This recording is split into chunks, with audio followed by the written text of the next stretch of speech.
Hello, everyone, and welcome to today's webinar, labeled 3Differently, How 3D-IF-validated Antibodies Provide Clear Signals from Clear Tissues in Large-Scale 3D Imaging.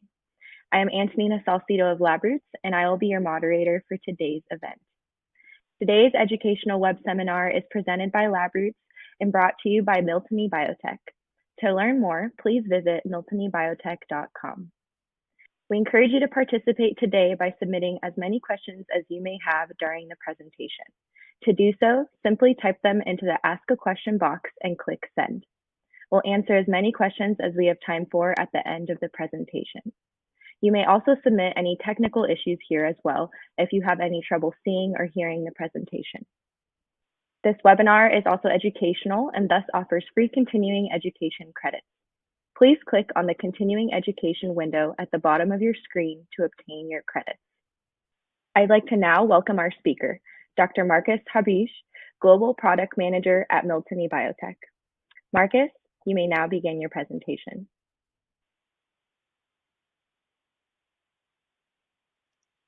Thank you, and thanks to all the webinar attendees for joining today's webinar. My name is Markus Habich, and I'm Global Product Manager for Imaging Reagents here at Miltenyi Biotec.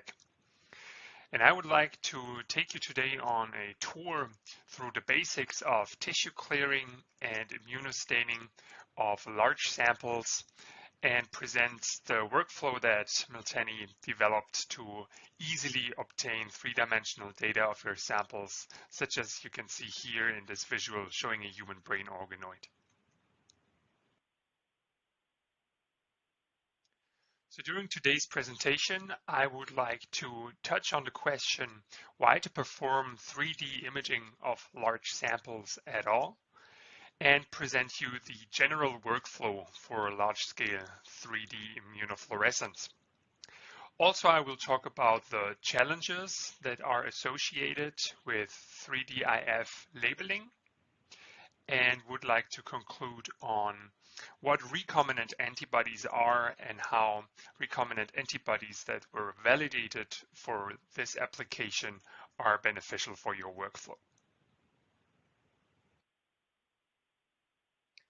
And I would like to start out with the way we see biology today for almost an entire century. And this is two-dimensional microscopy of thin sections. And in this schematic, you can see a representation of a sample that has been sectioned, and you would observe blood vessels here, and you would see a punctate structure. And I think it's obvious that this has nothing to do with the actual nature of blood vessels in 3 dimensions, which are elongated structures that merge and that branch. And to obtain such an image, the thing that researchers do is either imagining from 2D sections and data how a 3-dimensional structure would look like, or stacking individual pictures to compute a 3-dimensional data set. What I showed you in a schematic before is here depicted as real data sets. So you can see here a mouse brain section that has been stained for CD31, which is an endothelial marker with which you can stain for blood vessels. And this is now the emerging picture. You can see the dotted structures. You can appreciate also some elongated structures. But again, this has little to do with the actual 3-dimensional image that you could obtain with this new workflow called 3D immunofluorescence. The real image, how the blood vessels of a mouse brain would look like, as you can appreciate here in this video, where you can see larger blood vessels which branch down to very fine structures within deep inside the mouse brain.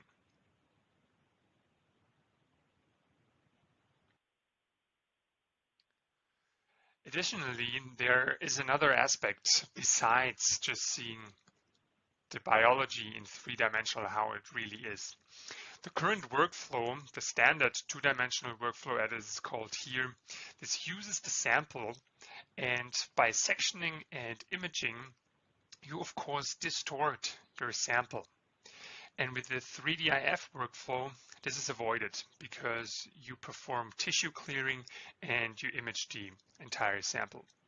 So when you would try to image and stack the individual sections together, you would get a very distorted image. You would introduce tissue sectioning artifacts, and also not 100% of the entire tissue is usually obtained for analysis, so you lose some of the valuable tissue, which is not the case for the 3D-IF workflow, where you can analyze the sample as a whole.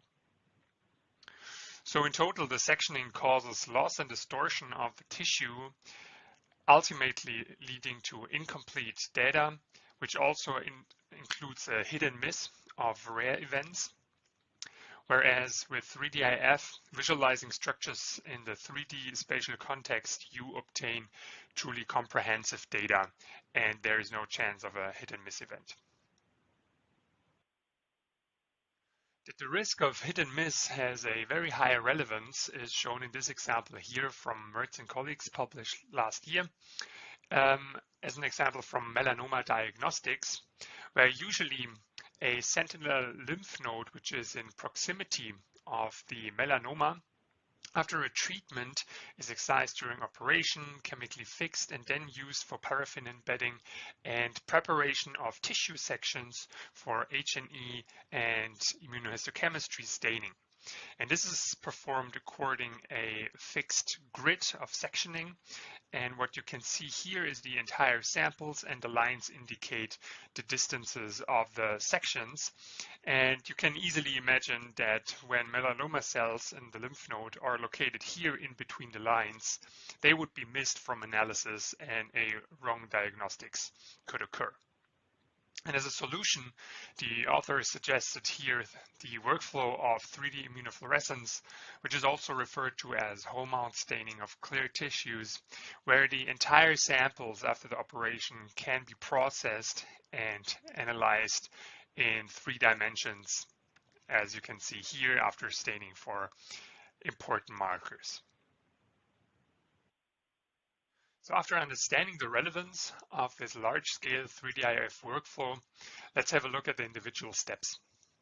It basically comprises 3 main steps. The first one is labeling of structures of interest. And for this, you can use different approaches and chemicals.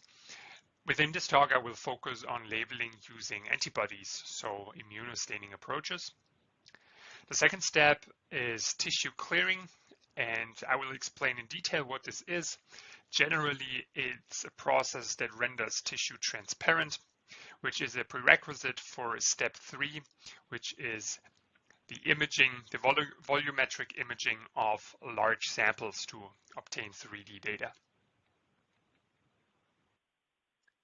Here at Miltenyi Biotec, we developed a workflow that allows now imaging of a broad range of tissue sizes, which is depicted here, which spans from small 3D samples such as tumor spheroids or brain organoids stained with different relevant markers, up to tumors several millimeters in size derived from human or mouse origin, but also entire mouse tissues, such as depicted here, where we were able to stain, clear, and image lymph nodes, lung, and mouse brain hemispheres.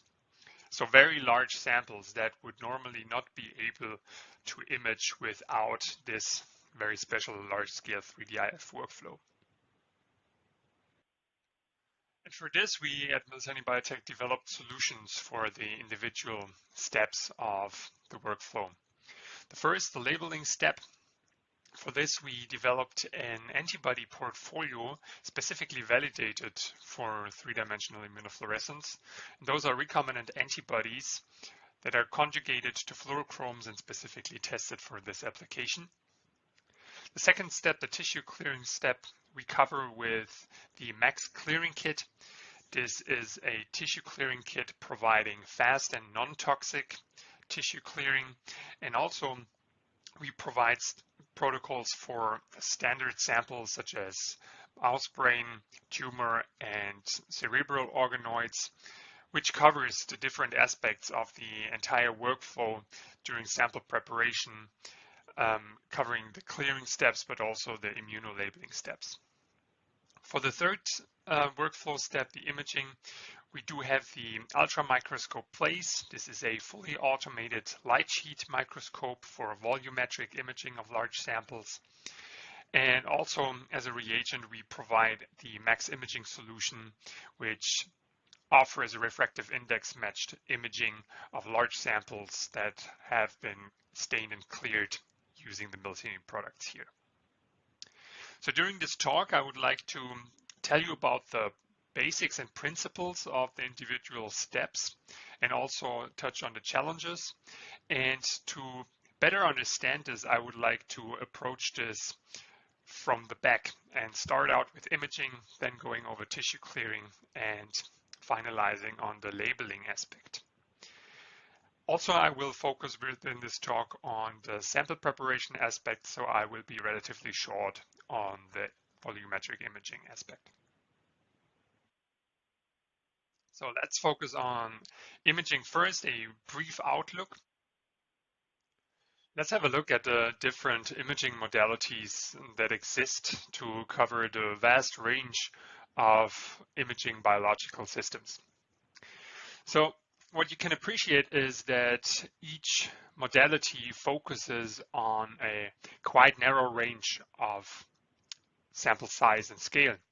And for example, often used are confocal microscopy or two-photon microscopy in research to identify several hundred nanometer structures up to cells and tissues. But so far, there has not been one imaging modality that can now bridge the gap of imaging cells up to entire rodent organs or whole animals. But this is now the technology that came with light sheet microscopy and tissue clearing. And in combination, these two technologies, they really unlock the huge potential to analyze now biological systems across scales. To understand light sheet microscopy, let's first have a look at confocal point scanning microscopy. In this standard method, the excitation happens on the same axis as the emission light is collected.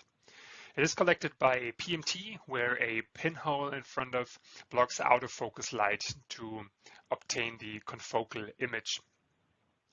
And with this method, what you do is you excite the entire tissue above and below the focal plane.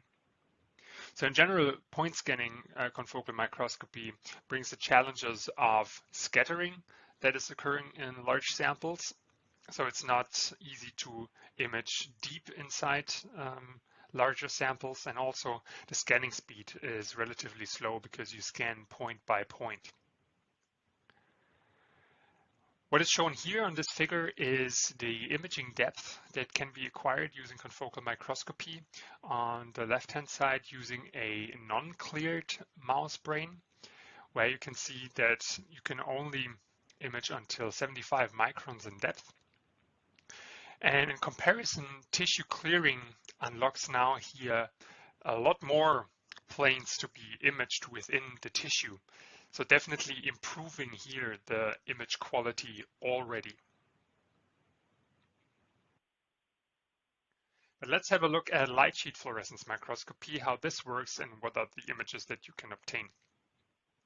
The main difference here is that you decouple the excitation and the emission axis.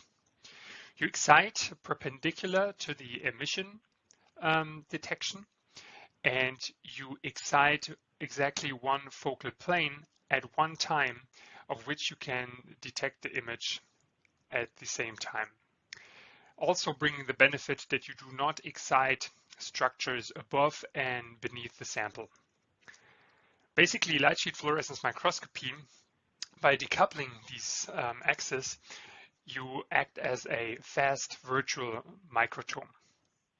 And in combination with tissue clearing now, this really unlocks the potential for large-scale imaging.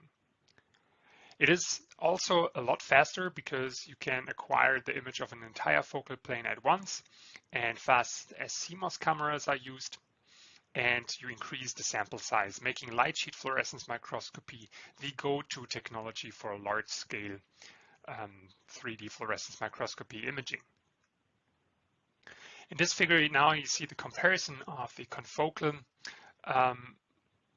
microscope image with a cleared sample, where we saw, okay, you can measure deep inside the tissue, but now in comparison with the light sheet technology using a cleared tissue, you're now able to properly image the tissue in its entire depth at high quality. The state-of-the-art light sheet microscope developed at Miltenyi Biotec is the ultra microscope Blaze, and this is a new light sheet instrument that comes with three main benefits, which is that you're now able to measure larges or multiple samples at once with a large imaging cuvette, and also with a sample holder allowing application of different samples. Also, it is fully automated with magnification changers and objective changers, and also a fully automated loading and opening of the device. And also it is equipped with cutting-edge optics that are compatible with all clearing media, allowing then staggering image data from low resolution up to 30x high resolution images. Unfortunately, I do not have the time to go into detail on the ultramicroscope Blaze within this webinar, but I would like to refer you to the Miltenyi website, where we have included several webinars specifically focusing on this topic. So with this, let's have a look at the second step of the workflow called tissue clearing. So to understand what tissue clearing is, one has to have a look at why tissues are opaque, so non-transparent. And this is because incident light faces different effects, such as reflection, refraction, scattering, and absorption. And this is mainly because large samples, they contain of different molecules that bring along different refractive indices. And tissue clearing aims at unifying the refractive index between surrounding medium and the sample, allowing then light to fully traverse through the sample without facing any of these effects. To make this a little visual, what this means is I brought you here this excerpt from this YouTube video, which nicely shows how you can render object transparent by filling it with a medium of the same refractive index. And you can see here these bubbles, they fully disappear when water is added, which has now the same refractive index, so they become transparent. And that this is also possible with tissues. You can see here in this little video, which is showing an adult mouse brain hemisphere in a time-lapse video during the tissue clearing step. So within 6 hours, you've rendered this tissue transparent, allowing then proper volumetric imaging using light sheet microscopy. So by now, many different tissue clearing protocols have been published, and all of them, they fall mainly in three individual classes of tissue clearing protocols.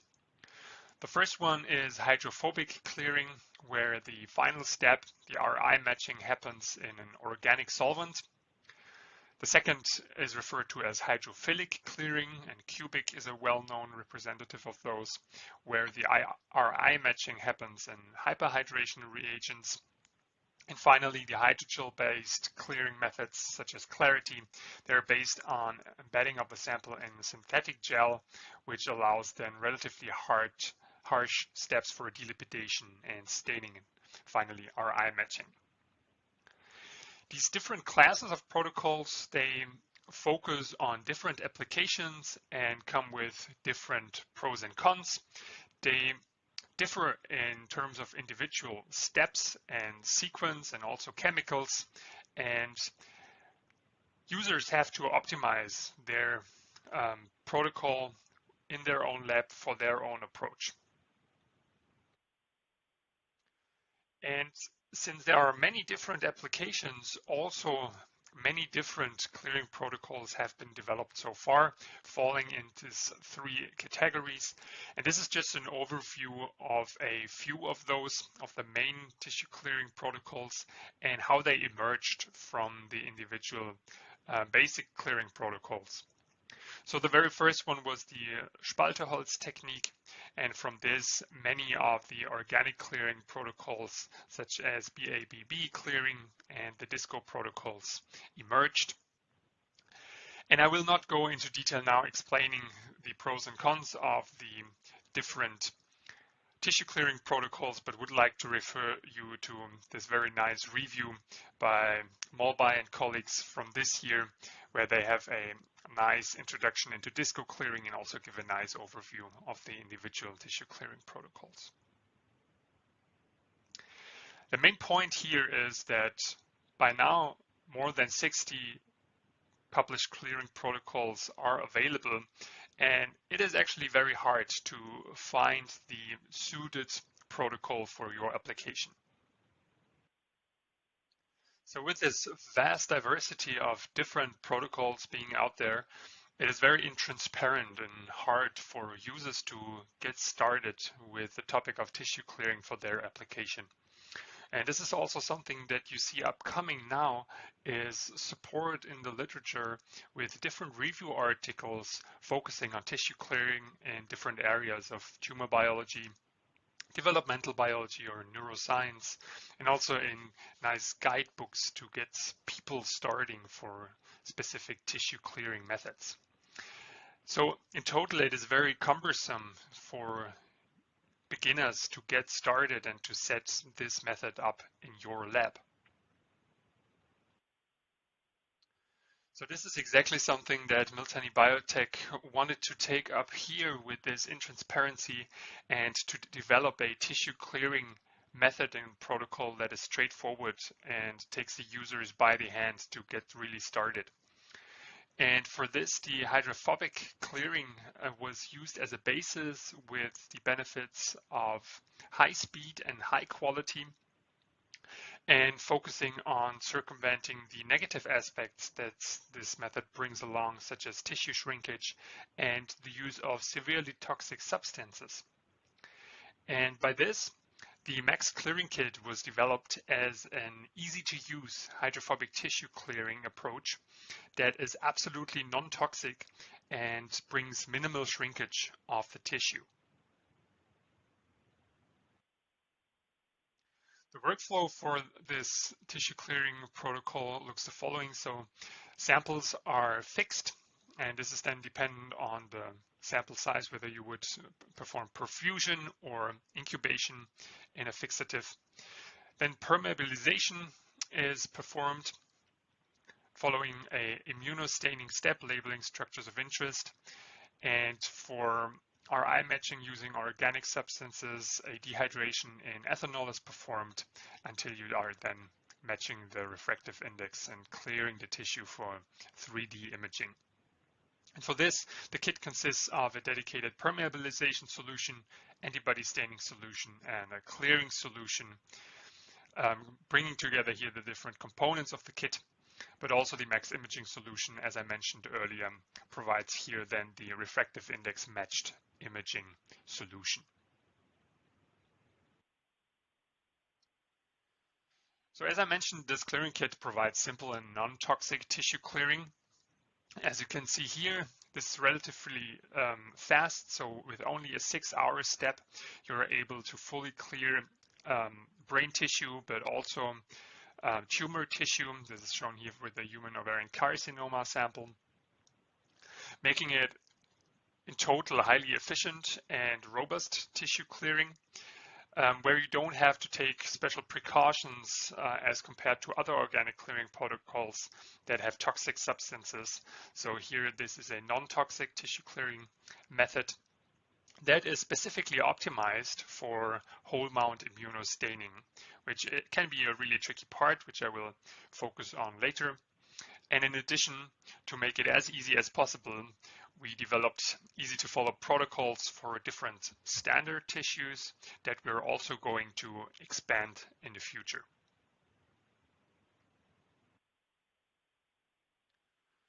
To give you a quick overview on the protocols that we developed so far for mouse brain hemispheres, human primary tumors or patient-derived xenografts, or cerebral organoids, this in total yields a workflow of 12 days for the first 2 sample types or only 5 days for the latter sample type.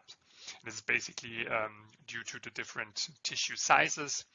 And if you know the total duration of other clearing protocols taking 3 to 4 weeks, this is a very fast organic tissue clearing protocol that we provide here. This already includes the immunostaining step, which is here the longest step, coming with 8 days of incubation with antibody. It is not limited to the standard protocols that we provide, but we have observed a good compatibility with a broad range of organs, whether it's mouse, lung, intestine, lymph node, and whatsoever. So we see very good compatibility with different kinds of tissues. So after we've seen what tissue clearing is and the Miltenyi Biotec solution to that, let's have a look at the first step of the 3D-IF workflow, labeling. To understand why it is important to provide a dedicated solution, let's have a look at the challenges. And usually in two-dimensional immunofluorescence or immunohistochemistry, thin sections are used for immunostaining. Typically, an FFPE section is 5 micron in thickness, ranging up to 20 microns for frozen sections. And now when going here to the step of trying to stain an entire organ, you are now working with samples that are about 120 times thicker. And this is here put in scale what this would mean when you try now in comparison to a thin section label an entire mouse brain. So you can imagine that it is not straightforward and it comes with specific effects when trying to label such big samples using antibodies. And these antibodies, they have also to stain in the center of the tissue, of course, and they also have to survive the tissue clearing step. In total, the users report different challenges, and this is nicely summarized also again in this review I mentioned before. I picked here 3 of very high importance challenges that they face. It is first the complexity of the entire procedure and especially of immunolabeling steps. Also, the time required for the procedure represents a challenge. And finally, the background signals and also reproducibility are critical in this workflow, making overall the method and the immunolabeling of large samples prohibitively cumbersome to set up in their own labs. Let's have a look at the different factors affecting the 3D-IF labeling. And this is actually quite a long list of the different parameters that you have to keep in mind when setting up a 3D-IF labeling protocol. The first and most important is which antibody are you using for 3D-IF, and this has to be determined empirically. Many antibodies do not work for this approach, and you also have to take into account, do you want to use a monoclonal or a polyclonal antibody?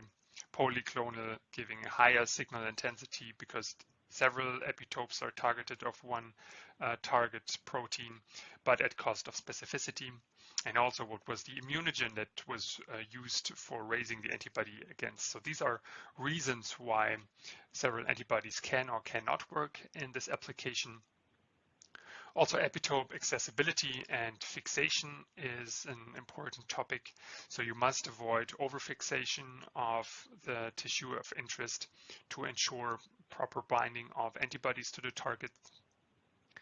Also, the tissue clearing protocol is an important factor. So when setting up an immunolabeling protocol, first decide on a tissue clearing protocol that you want to find one suited antibody against, testing then different antibodies for one tissue clearing protocol. Due to the different steps and chemicals used across the different protocols, this will influence the performance of immunolabeling. Also, direct versus indirect labeling makes a difference. So using conjugated primary antibodies versus pure primaries and a secondary antibody. And this has effect on the protocol duration, but can also affect the tissue penetration of the antibody. Then classically, antibody concentration and the incubation time have an effect of the 3D-IF labeling. And it is generally recommended to start out with small samples to test an antibody, for example, thick sections before going to the entire organ to validate an antibody, and then only for the final experiment go into the large sample. And finally, antibody background binding and fluorochrome choice are factors affecting 3D-IF labeling. Both of which topics which I also will take up later during this talk. And fluorochrome choice, it is important to use small and bright fluorochromes to allow proper tissue penetration. And with this, I would like to present you the recently launched antibody portfolio for 3D-IF by Miltenyi Biotec. And in brief, they come with the three features being validated for this specific application. They are conjugated to fluorochromes, and they are recombinantly engineered. And what this means, I would like to show you in the next slides. I will focus first on these 2 points and then later touch on recombinant antibodies and why this is important.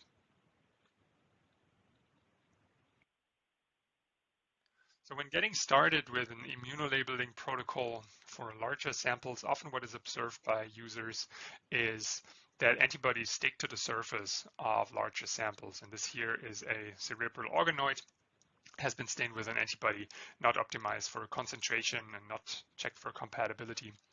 And generally, we have user information that only 1 out of 6 antibodies generally work for clear tissue imaging, making the screening process very expensive.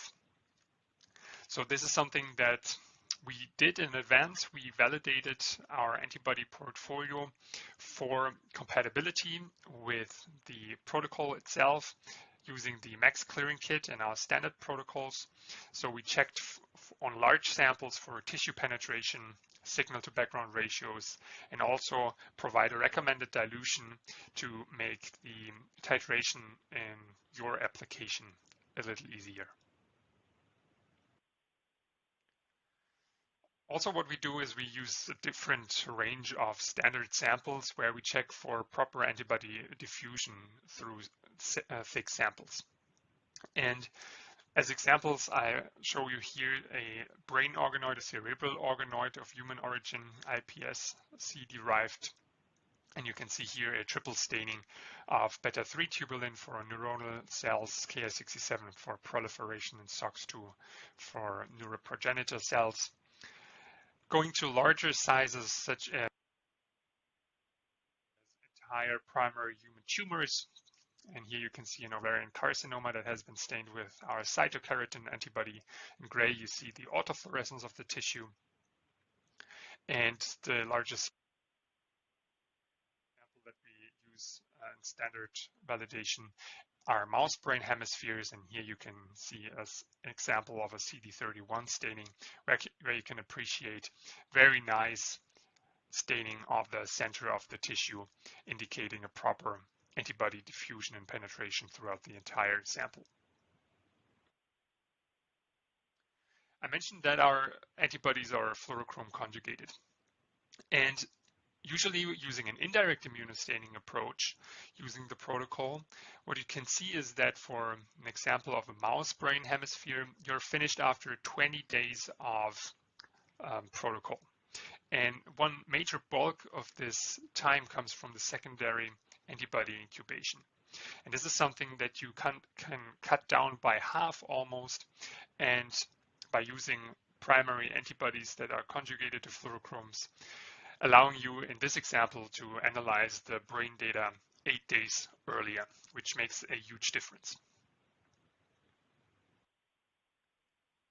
Another interesting effect that we observed was that it also has an influence on the tissue penetration, whether you use primary conjugated or secondary antibody approach.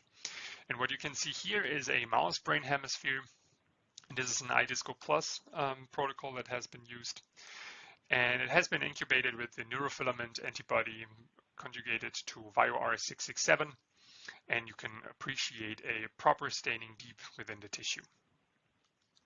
And what has been performed in addition is a secondary antibody conjugate with a different fluorochromes, Alexa 555, has been used to detect the primary antibody. And what you can appreciate here is that the secondary did not manage to penetrate through the entirety of the tissue.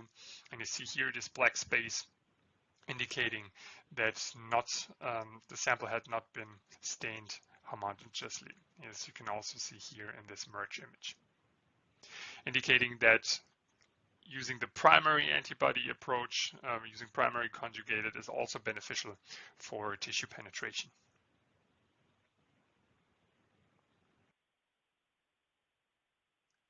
So finally, I would like to focus on the aspect of providing recombinantly engineered antibodies.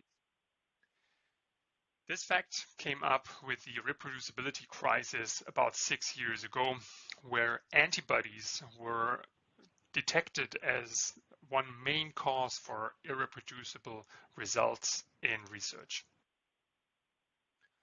So in this figure from PLOS Biology, you can see that about $30 billion were estimated to be associated with irreproducible results.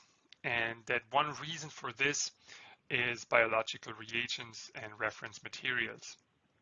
And as a follow-up, here in this survey, it was asked which product groups caused these issues with reproducibility. And here antibodies were at position number 2, causing major irreproducible results. So as an outcome, the consensus of the research community was that recombinant monoclonal antibodies are the way out of the irreproducibility crisis based on antibodies. And this is because recombinant antibodies are defined in their DNA sequence and are transduced into a defined expression system, thereby yielding high lot-to-lot consistent products, which definitely influences reproducibility very positively. And this is in comparison to the polyclonal antibody technology, where a serum of immunized animals is used, where I think many customers reported high lot-to-lot variations and bad reproducibility.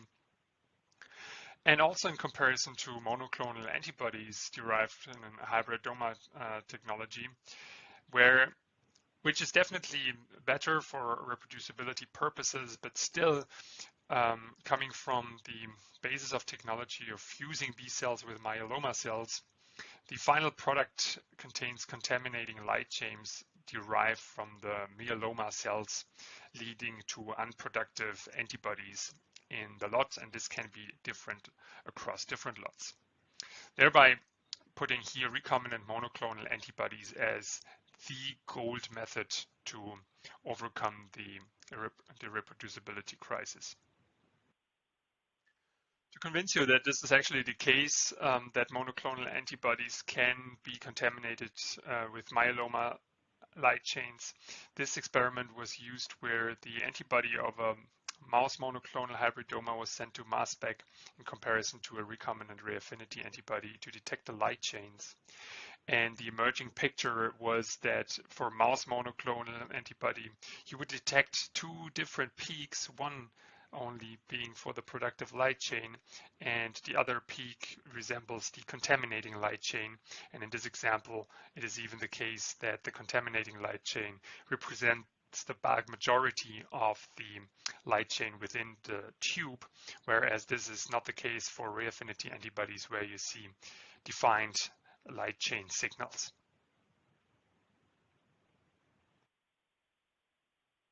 The launched antibody portfolio for 3D-IF, Miltenyi Biotec now transfers the expertise of a decade of recombinant antibody engineering and production to the 3D-IF protocol and method, and thereby providing lot-to-lot consistent antibodies for this application that are selected for the highest specificity. And in addition, we're also engineered to yield no background signal. Usually antibodies, they contain an Fc receptor binding region in their backbone, and this has been genetically engineered with introducing mutations to abolish this background binding to immune cells that would be present within your sample. And finally, we used small and bright fluorochromes of the Vio Dye family for this antibody portfolio to provide optimal tissue penetration and signal to background ratios. These Vio dyes, they are a special class of fluorochromes that are small organic dyes, and by the small size they are beneficial for good tissue penetration. They are bright to obtain high signal to background ratios, also within large samples, and they are particularly photostable, providing constant signals during the imaging of the large sample.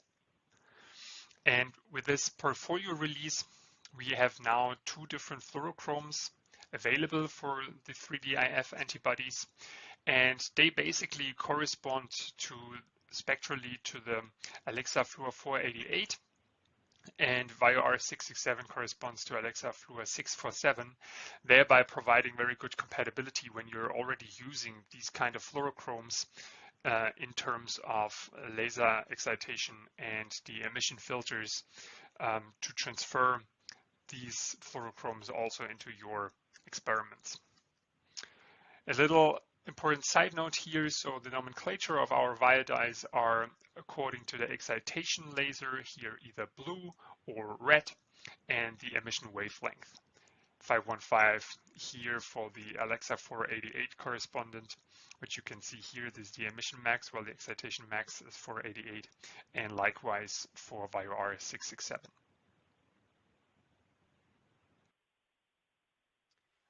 And in terms of photostability, this is a quick graphic that I want to show you here. This is a photodegradation assay where we used either the green fluorochrome Vio B515 against Alexa 488 or FITC, where you can see superior photostability for Vio B515, or also the same here for Vio R667 against Alexa Fluor 647 or Sci5, where you can appreciate a lot superior photostability for the Vio dyes.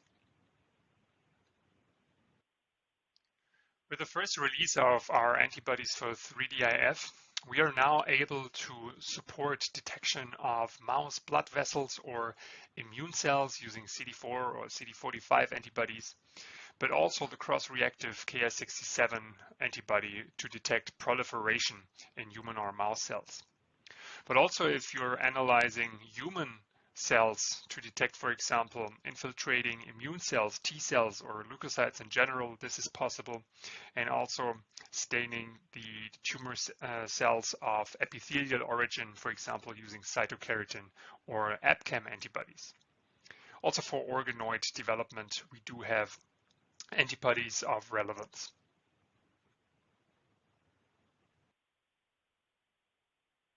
Here during my presentation, but I will focus here on this data set using a human ovarian carcinoma sample that has been stained for leukocytes using CD45 Vio R667 antibody, where you can see a nice overview of the leukocytes in this cancer sample.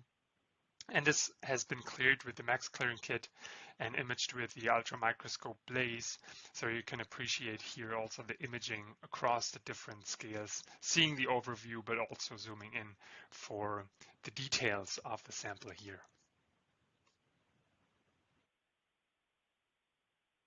And as another example, here is a 3D-IF staining of a human cerebral or brain organoid. Here you see neuronal cells stained with beta-tubulin 3 antibody, which is then correlated with Ki67 staining showing proliferating cells, and here SOX2 to stain neural progenitor cells. Also, this sample has been cleared using the Max clearing kit and imaged using an ultramicroscope 2 light sheet instrument.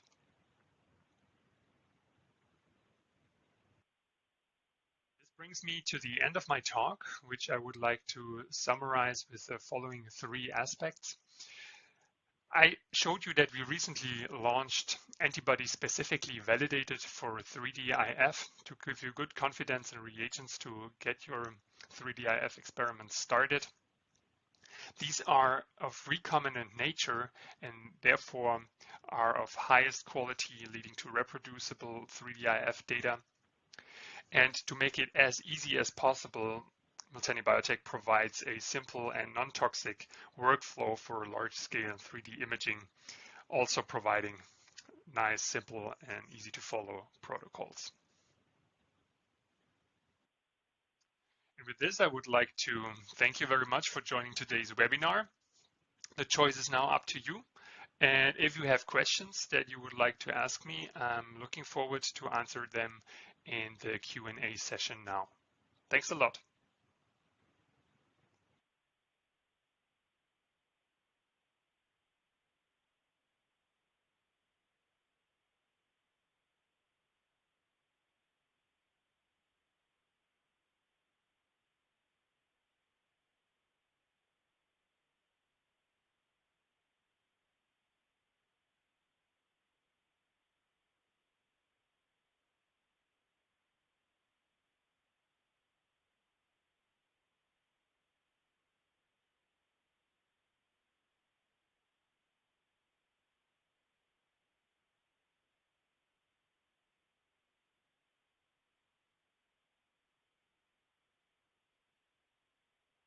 Thank you, Markus, for your informative presentation. We'll now start the live Q&A portion of the webinar. If you have a question you'd like to ask, please do so now. Just click on the Ask a Question box located on the far left of your screen. We'll answer as many of your questions as we have time for. Now let's get started. Our first question is, do your antibodies work on organoids in matrigel fixed with 4% PFA? Thanks a lot. Yeah, very good question.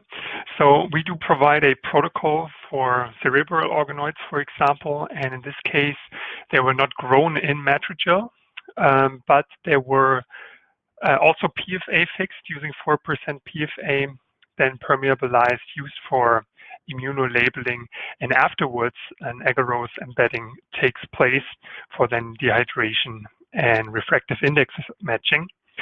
And with the matrigel grown organoids, we have not tested this yet, but I could imagine if the antibody labeling is proper still with the matrigel, that this works out as well, as we see good compatibility of the agarose during dehydration and refractive index matching. But at the moment, this is only theoretically judging this, and one would have to test this. But it would be really interesting to see if you make the observations, what the outcome would be. Thank you. Thank you for that, Markus. Our next question, have you found that labeling before clearing works better than clearing first? I'm curious why you chose that order. Yes, great point. So we chose that order because our clearing method is based on organic tissue clearing. This means that at the end, the refractive index matching happens with an organic agent. And for this, you need to dehydrate your samples. And the antibody labeling needs to happen in an aqueous solution. So this is why we first permeabilize the samples, perform the antibody labeling, and only then subject the sample to dehydration and refractive index matching using the organic clearing agent. You could, in principle, also first do a dehydration, maybe optimizing then the permeabilization, but we saw that our permeabilization solution is highly efficient and that you would not need to go through that workflow. So you can make it really straightforward, work first in the aqueous environment and then go on to the organic phase. I know that the aqueous tissue clearing methods, they do have a clearing step before labeling, then making sure that all the lipids are removed and the sample is properly permeabilized before immunolabeling. But due to the nature of the organic tissue clearing protocol, we chose that sequence and see very good effects and stainings. Thanks. Great. We have some great questions coming in. The next one, does the MACS clearing kit support preservation of endogenously expressed fluorescent proteins such as GFP? Yes, very good question. So we have performed the experiments, and when using pH-adjusted ethanol for dehydration, we see that the GFP and RFP signals were nicely preserved. It is in the end dependent on the expression strength of the promoter that you would use for the fluorescent protein expression. In general, using organic clearing protocols, you will observe a certain loss of the fluorescence, but you can adapt the protocol to preserve this fluorescence. But however, if you're using dim expression of, for example, GFP, it is generally recommended to boost the GFP signal using antibodies that are targeted against the fluorescent protein for a proper readout and imaging with great signals in 3D. Yeah, so it is possible, but it is a matter of the expression strength. Perfect, thank you. Are your antibodies only suited for clear tissue imaging or also for standard fluorescence microscopy using wide field of confocal systems? Yeah, great question. We promote it here, especially for the 3D-IF workflow, of course, but there is no reason why these antibodies should not work for thin section labeling using standard immunofluorescence or IHC workflows, also using adherent or suspension cells. So absolutely, yes, should be compatible. Perfect, thank you. Another question, the antibodies are validated for clear tissue imaging in combination with the MACS clearing kit. Do you have any experience on other organic clearing methods? Yes, so we routinely test and validate these antibodies in combination with the MACS clearing kit, but which is an organic clearing method. But we also tested the compatibility with iDisco Plus. And for the set of antibodies that we tested, we saw very good signals. And it has to be highlighted that this protocol also used a methanol pretreatment step, which usually leads to very poor epitope preservation, and most antibodies are not compatible. But using this protocol, this was also shown in the presentation, for example, using the neurofilament antibody that is still not released yet, but soon, we saw very good signals. And based on these as a proxy, we think that the organic tissue clearing protocols are compatible with these antibodies as well. And I would assume also for aqueous solutions or clearing protocols. Perfect, thank you. Another question, I'm working in neuroscience. Do you also provide antibodies to detect most important cell types in mouse central nervous system? Yes. With the first release, so in general, we will continuously release further antibodies for this portfolio. So have a look regularly on the website which are released to market.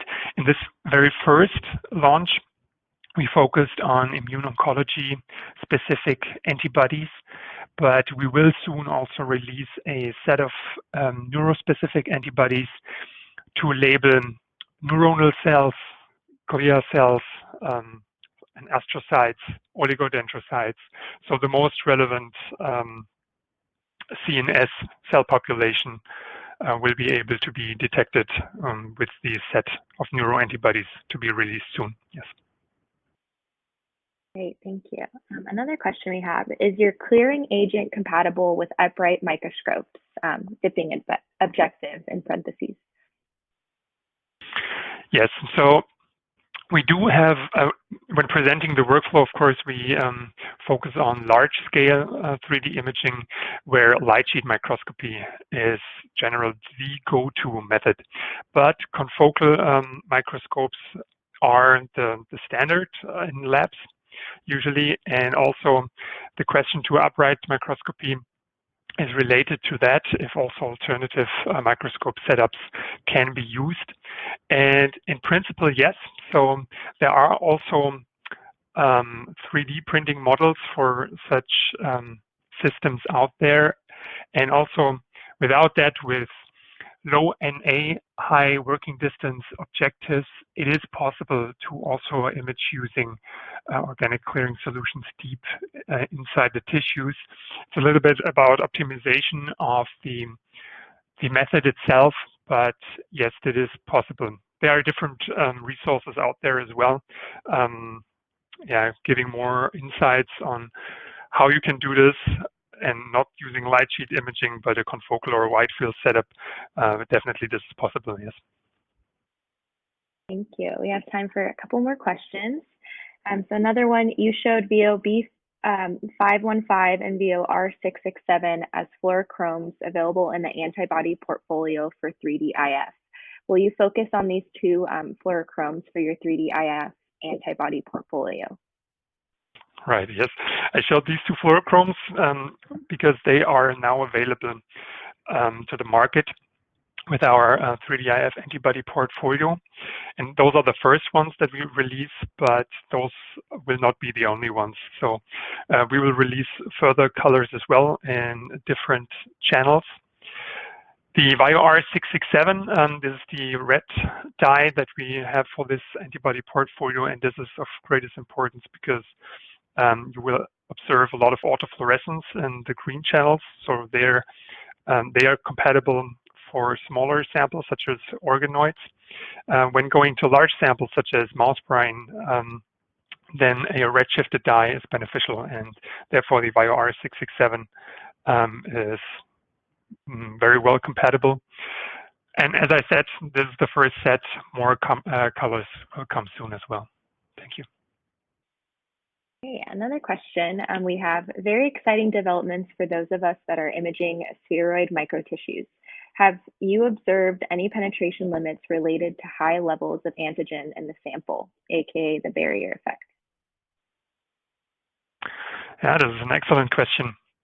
So far, when we had analyzed spheroids or organoids, we did not encounter this effect.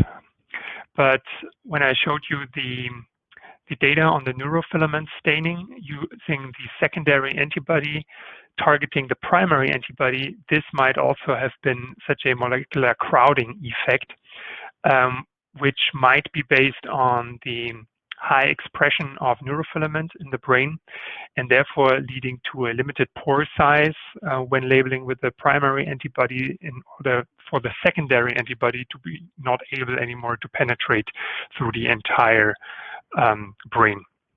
So in short, we've not observed this for spheroids and organoids, but for larger samples indeed. Thank you. We have time for just one more question. The last one, where can I learn more about your 3D-IF workflow? We do have a workflow website, and I think it is no problem to paste the link here in the chat for everybody to have this at hand, right? Yes. Go ahead and do that. Great, thank you. Perfect. Thank you so much, Markus. Do you have any final comments for our audience? Yes, I would like to thank all the webinar attendees for joining today's webinar. I hope it was informative and hope to see your data soon using our portfolio of reagents. Thank you. Thank you so much again, Markus, for your time today and your important research. We'd also like to thank LabRoots and our sponsor, Miltenyi Biotec, for underwriting today's educational webcast. Before we go, I'd like to thank the audience for joining us today and for all their interesting questions. We had a lot come in. Questions we do not have time for today and those submitted during the on-demand period will be addressed by the speaker via the contact information you provided at the time of registration. This webcast can be viewed on demand Lab Roots will alert you via email when it's available for replay. And we encourage you to share that email with any colleagues who may have missed today's live event. Thank you so much. Until next time, goodbye.